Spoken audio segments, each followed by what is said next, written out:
इस कहानी में विद्या के साथ आगे क्या हुआ, ये जानने के लिए बने रहिए मेरे साथ। और अगर आपने पार्ट 1 नहीं देखा तो ज़रूर देखें। स्कूल को लौटते ही विहान ने कहा, विद्या, आज फिर तुम गायब हो गई थी। जाती कहाँ हो आखिर? कोई प्रिंस है क्या प्रिंसेस का?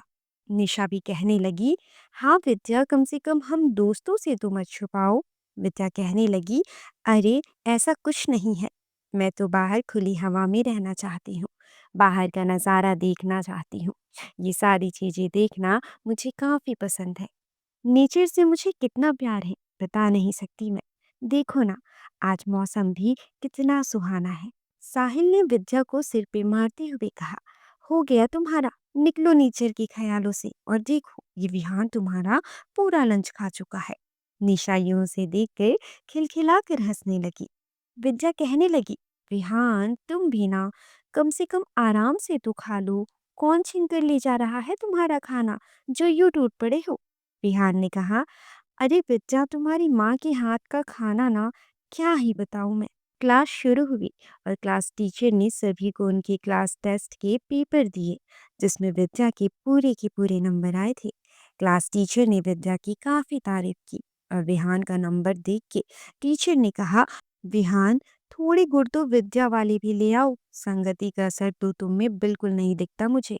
ऐसी ही हालत रही तो तुम्हारा पास होना भी मुश्किल हो जाएगा। विहान ने सिर हिलाकर हाँ में जवाब दिया। स्कूल की छुट्टी हुई, वे चारों अपने घर को चले गए। उस रात विद्या ने सपने में उसी कब्र और दफनाए गए बच्चे को देखा। वह बच्चा मुस्कुरा रहा था और कह रहा था, आओ मेरे साथ खेलो। सभी कब्र कह रहे थे, तुम हमें छोड़कर क्यों गई? हमें तुम्हारा इंतजार है। तुम्हारे बिना ये शमशान सूना है। जल्दी आओ, कहकर सभी कब्र से आवाजें आने लगी। सपने से निकलकर घबराती हुई विद्या जोर से चिल्लाई। उसने देखा उसके सामने ऐसा कुछ नहीं था, वो बस सपना देख रही थी। अपना वहम सोचकर विद्या ने गहरी सांस ली और बालकनी में खड़ी होकर चांद को देखने लगी। आज विद्या को चांद भी देखने में डरावना लगने लगा। जिस विद्या को नेचर से प्यार था, उसे बाहर की ठंडी हवाएं भी चुभने लगी। विद्या वापस सोने चली गई। सुबह हो चुकी थी। माँ ने आवाज लगाई, बेटा, मैं कब से उठा रही हूँ तुम्हें, तुम उठ नहीं रही। आज स्कूल भी नहीं गई, तबीयत तो ठीक है ना तुम्हारी? विद्या ने कहा, माँ, मुझे रात को नींद नहीं आई अच्छे से, इसलिए लेट हो गई उठने में। विद्या थोड़ी घबराई हुई थी, पसीने छूट रहे थे। माँ ने बोला, बेटा चलो डॉक्टर के पास, तुम्हारी तबीयत कुछ ठीक नहीं लग रही मुझे। विद्या ने कहा, नहीं माँ, मुझे कुछ नहीं हुआ है, बस थोड़ी थकान है। फिर अगले दिन विद्या स्कूल तो जाती है, लेकिन स्कूल के गेट से बाहर ही वो शमशान चली जाती है। उसके दिल दिमाग में अब वही नज़ारा था। उसे अब कुछ नज़र नहीं आता, केवल उस शमशान के। विहान ने विद्या को स्कूल के बाहर देखा, लेकिन जब वो अंदर नहीं आई, कहीं जाने लगी, तो विहान ने विद्या का पीछा किया। विद्या को शमशान में जाते देख कुछ पल के लिए विहान आश्चर्य रह गया। उसने विद्या को आवाज देना चाहा, लेकिन विहान वहीं रुक गया। वो सब कुछ देखकर देखता रह गया। विद्या कब्र से बातें करने लगी। विद्या को डर तो लगता, लेकिन उसे वहां से लगाव भी था, इसलिए विद्या वहां ज्यादा समय बिताना चाहती। कब्र से अचानक आवाज आई, रानी माँ, आप आ गई। कितने बरसों से हम सबको आपका इंतजार था रानी माँ। आप ही तो हमारी जीवन दाता, हम सबके रक्षक हो। आपके बिना हमारा यहाँ होना हमें बहुत तकलीफ देता है। ये सब सुनकर विद्या ने कहा, मैं कोई रानी माँ नहीं, मैं तो विद्या हूँ। कब्र से आवाज आई, नहीं रानी माँ, आप विद्या नहीं, इस शमशान की महारानी हो। आपने ही हम सबको यहाँ सुरक्षित स्थान दिया, हमें लावारिश ना छोड़कर हम सबको अपनाया। उधर से बच्चे की रोने की आवाज आई। विद्या ने पलट कर देखा तो वहाँ एक बच्ची खड़ी नजर आई, जो लहूलुहान थी। फिर सभी कब्र की आत्मा निकलकर सामने आई। उनमें से एक बुजुर्ग महिला, जो बेटी बेटी कहकर आवाज देने लगी। कोई आत्मा सड़ी गली, तो कोई ऐसी जिसके हाथ पैर सिर गायब हो। सभी विचित्र थे देखने में। उनमें से एक ने कहा, रानी माँ, आप अपना पद स्वीकार करके अपना काम काज वैसे ही संभालें जैसे पहले आपने संभाल रखा था। हम सब हैं रानी माँ आपकी देखभाल के लिए। आप चिंता ना करें। आपका सारा सामान हमने सुरक्षित रखा है। आपकी तस्वीर, आपकी तिजोरी जिसमें आपकी मेहनत की राशि है, हमने सब कुछ संभाल कर रखा है। रानी माँ, चलिए हमारे साथ। आपका पुश्तैनी मुकुट पहनाकर हम आपको आपके सिंहासन में देखना चाहते हैं। चलिए आप हमारे साथ। रानी माँ, चलिए। ये सारी बातें विहान बाहर से ही सुन रहा था। वो अचंभित था।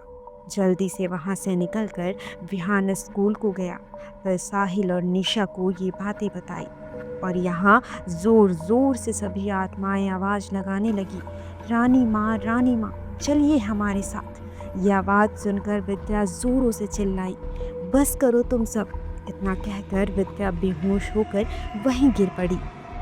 जब विद्या को होश आया तो उसने अपने आप को उस घर के अंदर पाया। देखा उसके सामने एक तस्वीर थी जो हूबहू विद्या के शक्ल की थी। बगल से एक आत्मा की आवाज आई, बेटा मैं तुम्हारी माँ कब से तुम्हारा इंतजार कर रही थी। तुम आ गई। बेटा आ मेरे गले लग जा। विद्या ने कहा, दूर हटो तुम, मुझे जाना है यहाँ से, जाने दो मुझे। आत्मा जो खुद को विद्या की माँ बता रही थी, विद्या के सिर पर हाथ रखा। विद्या का पूरा शरीर हिल गया। उसका दिल दिमाग सब कुछ हजारों वर्ष पहले चला गया। उसे सब कुछ याद आ गया। माँ को देखकर विद्या ने गले लगाया। विद्या, जिसका नाम विशाखा था, वो सभी लावारिश लाश की सुरक्षा करती थी।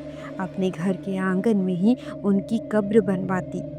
ऐसी थी विशाखा जो सभी लावारिश लाशों को शरण देती। तभी तो विद्या की रक्षा वो सभी प्रेतात्माएं करती। एक समय की बात है, एक राजा जिसका नाम शक्तिकांत था, उसके घर में बेटी ने जन्म लिया। वो राजा की पहली संतान थी। राजा को बेटा चाहिए था। बेटे की चाह ने बेटी की हत्या एक पिता से ही करवा दी। वो पिता इतना क्रूर था कि उसने नन्ही सी जान की हत्या कर दी और घने जंगल में फेंक दिया। विशाखा के शमशान के रखवालों ने ये खबर विशाखा को दी। विशाखा ने उस नन्ही सी जान को अपने पास लाया, उसे अपने घर के आंगन में दफनाया। ये खबर राजा के कानों तक पहुंची। ये सब सुनकर राजा शक्तिकांत आग बबूला हो गया। कहने लगा, मेरे इलाके में मेरी इजाजत के बिना उस मनहूस लड़की को उस विशाखा ने शरण दे दिया, वो भी उसे दफना कर जिसे मैं फेंक आया था। छोड़ूंगा नहीं मैं उस विशाखा को। उस राजा ने अपने कुछ लोगों को भेजा विशाखा की हत्या करने के लिए, लेकिन विशाखा अपनी साधना में मग्न थी और बाहर उसकी माँ यूं ही टहल रही थी। अचानक राजा के लोगों ने हमला बोल दिया। शमशान के सुरक्षा कर्मी के साथ राजा के लोगों की लड़ाइयाँ होने लगी। राजा के लोगों के पास हथियार होने की वजह से उन्होंने सभी पर हमला बोल दिया। विद्या अपनी साधना खत्म करके उठी तो उसे बाहर की आवाजें आने लगी, चीखने चिल्लाने की। वो बाहर का नज़ारा देख दंग रह गई। माँ की लाश पड़ी थी और बाकी लोगों का राजा के लोगों से जंग जारी था। विशाखा के पास कुछ शक्तियाँ थी जो उसने सालों तप करके हासिल की थी। उसने अपनी शक्तियों से उस दिन खुद को बचा तो लिया, लेकिन अपनी माँ को खो दिया। वो माँ विशाखा की ताकत थी, हिम्मत थी और हर डर भरी राहों में निडर रहने की प्रेरणा देने वाली दोस्त थी। माँ को भी उसने वहीं दफनाया, कब्र बनवाया, जिसमें उसने अपनी भाषा में कुछ रहस्य को उकेरा जिसे पढ़ना सबकी बस की बात नहीं थी। उस जंगल में रहने वाले लोगों की अपनी अलग भाषा थी।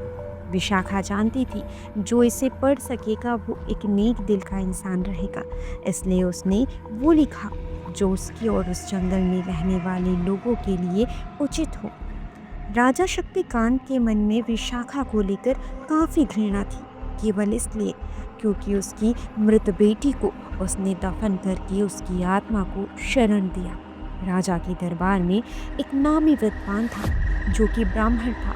ज्ञानी होने के साथ जादू का तोड़ के साथ हर रहस्य को जानता था। विशाखा का अंत उसी ज्ञानी के द्वारा ही संभव था, अन्यथा नहीं। वो ब्राह्मण दिल का नेक, ईमानदार, सच्चा था, पर राजा के द्वारा दिए गए लोभ, धन दौलत की भूख ने उस ब्राह्मण की आंखें बंद कर दी। विशाखा की जान कैसे जाएगी, ये कैसे संभव है? विशाखा की मृत्यु का रहस्य उसने राजा को बता दिया। विशाखा की जान उस शमशान की मिट्टी में थी। वहां की मिट्टी वहां से कोई ले जाए तो विशाखा की आधी शक्ति धीरे धीरे नष्ट हो जाती। वैसा ही किया गया। लगातार 21 दिन वहां से मिट्टी ले जाने पर उसकी शक्तियां अब खत्म होना शुरू हो गई, जो कि विशाखा की मृत्यु का संकेत था। राजा ने अपने लोगों को भेजकर इस काम को अंजाम दिया था। फिर 22वें दिन दोबारा विशाखा के ऊपर हमला किया गया। विशाखा ने अपनी शक्ति का प्रयोग किया, लेकिन उसकी शक्ति काम नहीं कर पाई। वो आश्चर्य रह गई। फिर भी उसने तलवार और तीर से अपनी लड़ाई लड़ी। अंत में विशाखा मृत्यु को प्राप्त हो गई। विशाखा की लाश को जलाकर नष्ट कर दिया, ताकि उसका नामो निशान ना रहे। लेकिन जिस विशाखा ने उस शमशान को बनाया, जिसने वहां सभी मुर्दों को आश्रय दिया, वो वहां से कैसे अपना मन हटा सकती थी? उसकी आत्मा उस शमशान की रक्षा हमेशा करती रही। एक कदम भी उस शमशान में किसी का रखना मुमकिन न था। लेकिन इतने सालों बाद विद्या की कदम वहां पड़ी। उसके कदम पड़ते ही शमशान की आग बुझ गई, जो बरसों से झुलस रही थी। दरवाजे अपने आप खुलने लगे। सारी बातें अब विद्या को याद आ गई, लेकिन अब वो विद्या नहीं, विशाखा थी। वो अब अपने सिंहासन में बैठकर खुश थी। एक अलग ही तेज था उसके चेहरे पर। कहानी तो अभी बाकी है।